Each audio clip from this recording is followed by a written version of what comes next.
மக்களின் நலனுக்காக செயல்படுவதுதான் அரசாங்கம். மக்களுக்காக திட்டங்களை நிறைவேற்றுவதும் அரசாங்கம்தான்.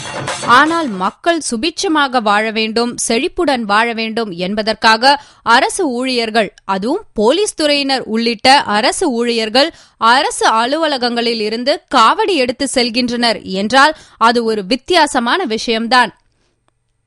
1956 ஆண்டுக்கு முன்னர் கன்னியாகுமரி மாவட்டம் கேரளாவுடன் இணைந்திருந்தது.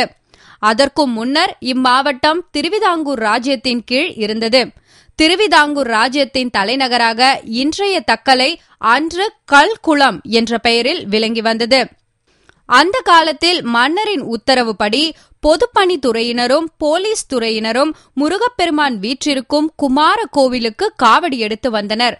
மன்னராட்சி மறைந்த பின்னரும் கேரள அரசின் கட்டுப்பாட்டில் இருந்த போதும் இந்த காவடி பவனி தொடர்ந்தது. பின்னர் குமரி மாவட்டம் தமிழகத்துடன் இணைந்த பின்னரும் இந்த பாரம்பரியம் தொடர்கிறது.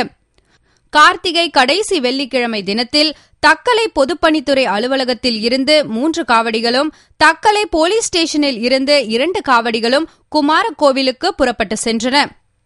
கார்த்திகை கடைசி வெள்ளிக்கிழமையை ஒட்டி குமார கோவிலுக்கு ஏராளமான பறக்கும் காவடிகளும், வேல் காவடிகளும், மலர் காவடிகளும் பவனி வந்தது.